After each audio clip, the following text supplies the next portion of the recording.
once the season was over with, they a lot of those guys came right back, went right back to work, and it's probably the last couple of weeks has probably been the most physical that we've been as a team in a long time. We know we've got the size, but there's been a lot of competition going on, and guys playing really hard. You had a built-in edge or chip on their shoulder last year at this time. This year, why do you know that they have the right mindset now that everybody's saying good things about it? Well, you'd like to think that every team's got a little edge about them, regardless of what someone might think outside. I mean, I think you've got to have an edge, whether you're good or not good. I mean, if you're good, you better keep an edge because everybody's coming after you. And I've always believed if you're not getting better, you're getting worse. So you've got to keep yourself moving forward all the time. But it's the day-to-day approach I think these guys have taken. We've got a group of guys, and that John Holmes being a senior, I mean, he and DeMarcus Holland, from the time they've been here, they've been two of the hardest workers that we've ever coached, and the time that they put in. And I've watched that, along with a couple other guys, it rubs off, and more guys are understanding, what it takes to compete day in and day out and be an everyday player. And but it's just a group that, with all that said, and there's been a lot of attention given to some individual guys, but they haven't let that affect, again, what we want to be about in terms of a team. It's not about individuals, it's going to be about our team. Rick, how do you feel about you guys being picked as the kind of the trendy pick to knock off teams? And in their I don't know. If you go back over my time here, for the most part, I mean, everybody thought it would be Texas and Kansas, and I've said before, the fact that they've won once we've gone to a round robin, to me, is really impressive. I mean, round robins, to win that one time, but to do it back-to-back a couple times, and that's impressive to me. When you're in divisional play, it's never a balanced schedule, but I've got a lot of respect for Kansas, as does everybody in the league, but they're the champions until somebody takes it away from them. And but we're going to need, for us to do what we want to do, we're going to need a lot of people. And we've got the most depth that we've had in a long time. And so I do think at some point in time this year, there's not going to be one guy on our team that's not going to be a big factor at some point in time to help us. And we'll need them to help us if we want to win a regular season championship or a tournament championship. Because of your depth, are you going to be less inclined to have starting lineup, or would you like to have a starting lineup for the bulk of the season? Kirk, that's a good question, because we've tinkered with it. And I don't know. I don't know how to answer that, other than I don't know right now. I mean, we're going to scrimmage Saturday, and I somewhat think I got a couple guys I know that will start, but tomorrow we'll work out early, and but I know at some point in time, like we're going to do a lot of different lineups. We're going to get a real big lineup out there at times. We're going to get one in the middle, and I guess more of a traditional one. But I think over the next 3 weeks, between the Davison scrimmage and the Gonzaga scrimmage, I think it'll more fall into place. But the fact is, we think it's really important where we developed that we know we're going to get production off the bench, and so that's something we've talked a lot about as a coaching staff. That when we go to our bench, that we know we can, really bring more and not just hold the course, but really be able to maybe take it to another level for us. Rick, does this team have the capability to be like the TJ teams and the DJ teams that have that kind of potential? Again, I think that we all get into comparing, and I think coaches do that too when you see players. And I think this is a team, as a coaching staff, that we'd like to see compared to that team in terms of roles. We got, you've got I could go down each one of the roles of those guys where, we've got a few players that they have to understand we need them to really rebound the ball. We've got a couple guys like a DeMarcus Holland, but we need someone else who can defend. And if you go back to that team, we would not have made it to the Final Four of that group if it wasn't for Terrell Ross, because TJ had gotten in foul trouble, and he'd basically didn't play a whole lot all year, but when he was called on, he was ready. And that's what you're hoping to develop. And that's what I was alluding to earlier, that at some point in time, you're going to be called on, and that's when you've got to be ready to play. And, we need it. We need, the versatility with our post guys. We've got some guys that can go inside and get pretty physical. And then we also have 2 or 3 of the post guys that can step out and stretch the defense. And we'll have to make a decision at times. Do we want to play with more of a spread game as opposed to a power type game? And but the fact is, for the first time in a long time, we can do that. But I think people question our shooting. I think we shoot it. I go back to that team. Everyone questioned that team shooting, and so I do think we got some guys on this team that can shoot the ball probably better than what people think. But last year in this room at this time, I asked you if you could make the NCAA tournament, and you said yes, and everybody laughed at you. Do you have anything crazy to predict about this year's team? Well,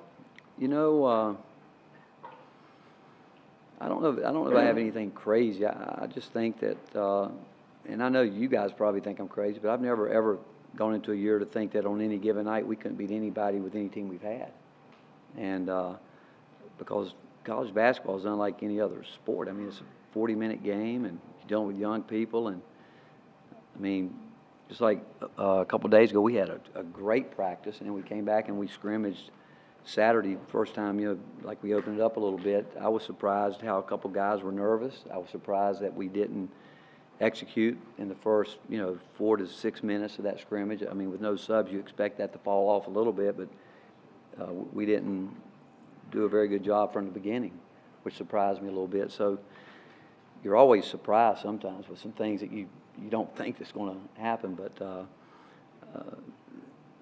this group, I mean, they compete. I'm telling you, I think they would tell you, if it were up to me, I could practice all day long with them, because as people come in and watch them play, they have been impressed with how hard they go and for really a pretty long period of time. Rick, this kind of goes off the question on the lineup that you guys had, but you look at eBay, Ridley, Miles, and there's some other ones. Is this the longest team that you got, as far as the length goes on the court, that you could possibly have in one lineup? And there's several different combinations. Well, it is. I mean, we actually, the other day, I do it with no other reason in practice. I get bored a little bit, and I just like to play around. We had, at one time, we had a lineup out there with Connor, Lambert, Cameron, and Miles, and had John Holmes up front with Isaiah or DeMarcus, and that's a pretty big zone. It's pretty big, and so yeah, I mean, it's big, and what I like too, I mean, John's worked really hard, and he shoots the ball well. So I mean, he's a guy that if we get him on the perimeter some, he can, he shoots as well as anybody that we have, and so, and really our wings do the same thing. Just pretty much like our 2 post guys have the same responsibility. So if you can learn one wing spot, you pretty much know the other one. The only guy that really has a lot of responsibility would be the point, but we've got 2 or 3 guys that we try to get to do that. But just depending, I would say that we're more prepared right now to have some different type lineups and situations. If we're in a game where we're really getting hit hard on the glass, where we could do some things and probably not suffer as much on the offensive end as we might in the past. How do you feel you're stacked up wise at the 2 spot? We all know what happened a month ago with losing Martez. He was a comer. He's gone now. If Isaiah plays the point, who would you put beside him? Well, DeMarcus, Holland, Kendall, Javon, obviously, and DeMarcus Croker. I mean, all those guys. I mean, when you look at, and I will tell you this, in the last 10 days, if you ask anyone on the coaching staff, they would tell you that Jordan Barnett's really starting to figure it out, and he's had a tough job because of some injuries here or there, guys we have to set out when we do, where he has to learn 2 positions, which is where we're going to play him as a post player or on the perimeter, and He's done a pretty good job of that, but instinctively, he does some really good things, and we haven't had that kind of guy in a long time, a guy that's 6'6", 6'7", is bouncy and has his length, but he's like any young player. He still hasn't figured out how hard you have to play all the time, but he shows you some great instincts, and he in an uncanny way gets some things done that needs to get done. Is Kroger closer to being able to contribute consistently? That's the key, consistently. I mean, he shows moments of it where you think he's getting there, but we need all these guys. I mean, we do, and I mean, he'll show you some athletic ability at times, and you just like, that's what we need to see more. But between he and Kendall, I mean, Kendall's done a good job too. I mean, he missed the entire summer because he had his, the injury with his wrist, and I think he's getting back where he needs to be. He's been very good the last couple of days, and he was really terrific yesterday. So, but all those guys, it's a great situation to be in, because I always feel that your best defensive teams are when you do have the ability to set guys down if they're not getting it done on the defensive end. And right now, I would say that we haven't had a great practice yet where I would say we've been great defensively. But starting Saturday, when we got all the guys together and we get to only play 5 at a time, and that part of it, real quick, they'll find out that we're not going to give up easy plays in transition and not get back and those type things. And because we do need to, again, get that defensive intensity back where I know we can have it. And I haven't seen that yet from everybody. Some guys, obviously, but not everybody. You mentioned that Connor Lambert was one of the most improved players from last year. What have you seen that makes you believe that? Well, one, he's put a lot of time in. He didn't take one day off. When we finished last year in the NCAA tournament, he came right back. He was the one guy that you noticed was in the gym every day, and even when we gave him a break to catch up where they needed to be academically, and before he even went back with the spring lifting program, he was in there on his own doing some things up in the gym, and had a good summer. And and I think he's really worked hard at the things that he knows that he needs to improve on. He knows he's got to rebound more consistently, but he passes the ball well, and with what we're doing, our post guys are going to have a chance to pass the ball, and he does a good job. Rick, when you go big, you have to play almost exclusively zone. We have mostly up to this point, because that's something that we knew we wanted to do early, and we've done that. We haven't got to it yet, but I would think that once we get some solid things in it we need, we'll probably play around with switching and doing a lot with a group like that. And probably playing more of a contained type defense, trying to gap it and keep it in front of us and force contested jump shots and go get it. Rick, the fact that Miles is coming into a team with 10 upperclassmen and guys who are clearly established as leaders, does that make his role different than maybe like when you recruited Durant or TJ when they were leaders right away? Very different. I think and you answered it. So just a big difference. Those guys came in, and that year we had four scholarship players, and they knew they were going to have to play, and we knew they were going to have to play. And but Miles, I think he would tell you it's been a great advantage for him to have to deal with what he has to deal with inside with Cam and Prince, and then have to even a player like John. But if you ask them all to the man, the guy the hardest to deal with is Shaquille Cleary. I mean, he hasn't practiced with us every day, but they would tell you how strong he is, and just that. I mean, if you ask Miles, that would probably be the biggest thing I would think he would say, is just the physicality of practice, and not only trying to get position where he needs it, but trying to keep those guys from getting it, because they're older and they understand fighting for your space on the floor. But yeah, his role would be different in that way, and so because we obviously didn't have that type of depth when he came in. He look as good as advertised? Yeah, I mean he shows the things I think everybody would like to see, but like I said, he's I think understands it is a much quicker game, a much faster game, a much more physical game. And like yesterday, we scrimmaged Saturday with the officials for the first time, and the officials came out, and there's a few points of emphasis this year that I'm sure every team we play is going to be yelling at the referees to call on us, because it's a lot based on, they're supposedly emphasizing 3 seconds, they're emphasizing how post guys have to get their position, and the one rule they're going to enforce is when guys post up, they put their hands back. And in the scrimmage that last Saturday, they could have called that foul 10 more times. And yesterday when we brought them back, I told them, I said, they need to understand that. And I think in the first 4 minutes of the scrimmage, there were 7 fouls on our post guys because of one of the other rules, points of emphasis would be, I think Curtis told me that they found out last year like 78% of the contact was created by the offense, and they're trying to clean that up where offensive guys are holding, putting their arms out, and it's easy to call this one. And they called him yesterday, and but as it went on, it got better.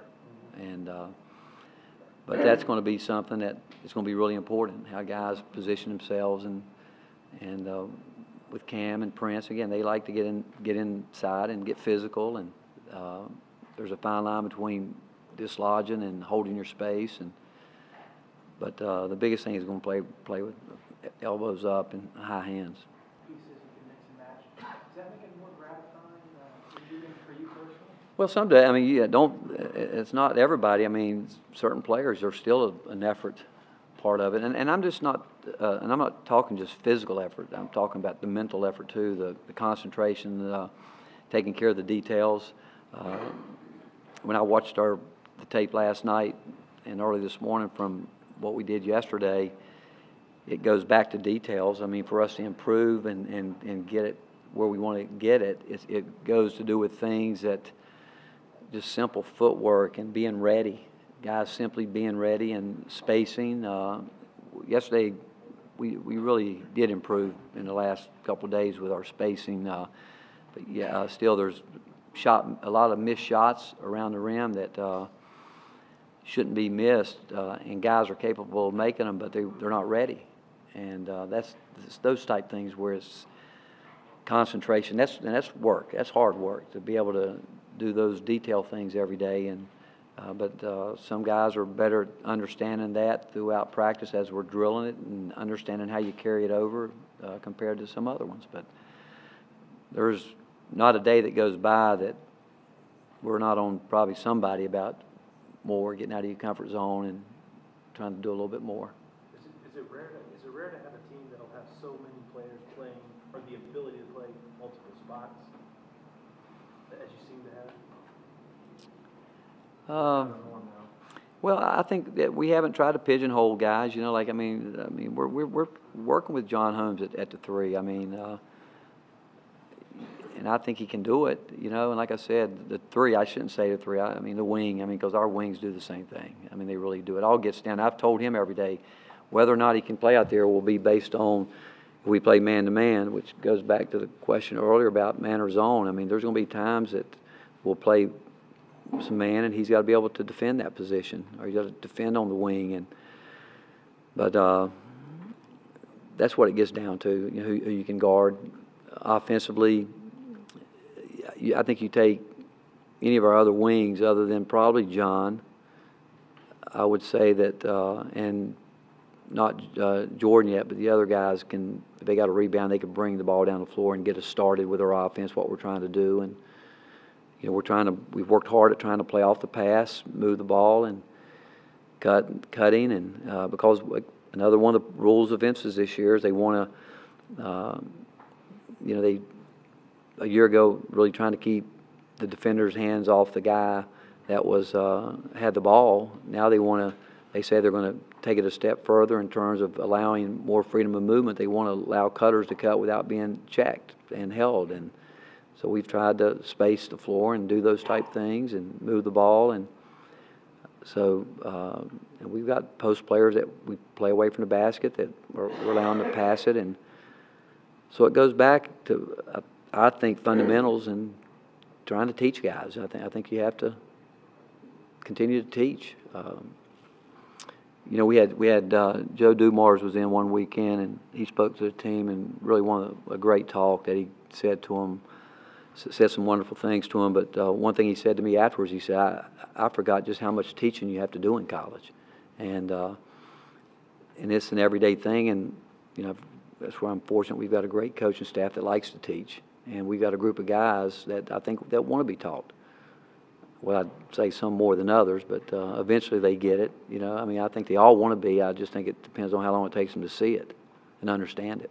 But as good as Isaiah was for you last year, where did you want him to take the biggest step, and has he gotten to where you want him to be? I think in the half court where he understands, that's where he and still understanding just how quick and fast he is, and I just want to see him continue to polish his mid-range game. I think he's really great. You put him within a 12-foot section of the court. I mean, he's really can do a lot of things, but he could shoot the ball a year ago. I mean, he's shooting it more, and he should shoot it even more. I mean, he's the kind of player.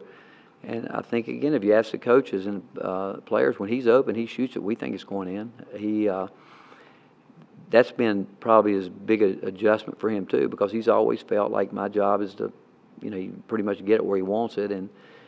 But he's had to learn to, I think he's got to, and I would tell you, I tell him this a lot, he's got to be ready to shoot it more, whereas in the past he's pretty, you know, relaxed in terms of knowing I'm going to try to drive, where if people are backing up, he's got to be ready to pull it when he's in the area where he knows he wants to shoot it. But he's still young, but you know, I think that he is getting better as a leader. He's got to be more consistent with that. I think the guys would tell you that I would follow him, because I think he's got the kind of swagger you want, and I think he's a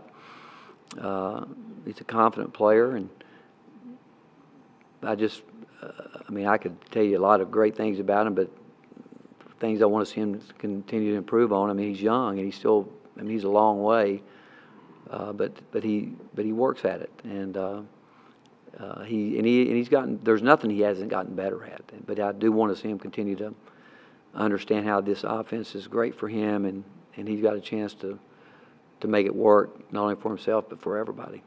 What's the next step for Cam? You know, I still think where Cam is, I think it's physical conditioning. I think it's continuing to get himself in the best possible shape that he can get himself into. And I don't know if you've seen John Holmes today, but when you see him, you'll see like a different person. I mean, John is just taking his conditioning and his body to a different level. He's the lightest I've ever seen him, and his body fat is down under 10%, and it's made a big difference for him. The way, really, when I watch him on tape, I mean, I'm serious. I mean, I was watching him again. I'm like, it's not even the same guy you see on tape a year ago. But that's where I think Cam has to. I think that's the biggest thing he has to do, is continue to get himself physically where he needs to go. Talk about John physically working with the shot from the outside and his body. And the last one is too. What has this been like mentally for him? You know, after the year he had last year, almost in a way, learning a new role here as a senior. Well, I think he's still in that process. I do. I think that's the key, and we've tried to, again, play him on the perimeter as much as we can. He wants to play there. He does, but he's and skill-wise, I mean, certainly offensively he can do that. He just has to see the game differently, where in the past more with his back kind of towards the basket, closer to the basket. Like he's always been one of our better offensive rebounders. And yesterday, while we were scrimmaging, I know I said it 3 or 4 times, John, you got to get to the glass, and because he's in a different position out there, and I think that's what he's continuing to learn how to do. You know how, because it is a different position, it really is. But the more he gets a chance to do it and rep it, the better he'll be. And we haven't coached anybody that's bought into what we want and worked any harder than John Holmes. And he's going to try to do this. We know he can go back and play a step out, post player position, but we just still want to see if we can keep helping him make this adjustment. Last one. Do you want them to embrace the high expectations and talk Final Four, or is that just because they? No, you know what? I've never believed in that. I mean, because I've always believed you got to go do it. I mean, we're one of a lot of schools that a lot of programs that want it. I mean, everybody wants it. I mean, you got to do it. And I think when you just talk about it, I think you lose sight of it. I think if you're not doing it, if you don't have a workman's-like maturity in terms of, first of all, understanding that if you're not getting better, you're going to get knocked off. It's plain and simple. And it's fun when people talking great about you and this and that, but I think it's great for everybody. But we also know that it's not fun when people aren't talking well about you. But the fact is, and you know this in this business, is what have you done today? And it's like that as a coach. I mean, we can win a big win tomorrow, but if we turn around 3 days later and lose, it's here today, gone tomorrow. And that's what makes it so fun, or at the end of the year when you know that you look at our schedule right now. I could go through each game with you and tell you the landmines that are there, and depends on how we come up, look at it and get to it. And then it would disappoint me, I guess, if our guys were thinking in terms of that right now. We got a lot of work to do before that. I mean, and so much can change at any point in time. You guys know in the past I used to use that term, proud peacock today, feather duster tomorrow. And we see that in football every week right now. You watch it, it's amazing. You go back to the first week of the football season, there were some programs that thought they were going to be pretty good. 7 weeks later, like, what's happening? I can name a couple of them, I can name a couple of them, and there's some that probably started out and everybody thought like, well, it's not going to be very good, but slowly but surely you see them, they're going to be okay. And same in basketball, it's not any different.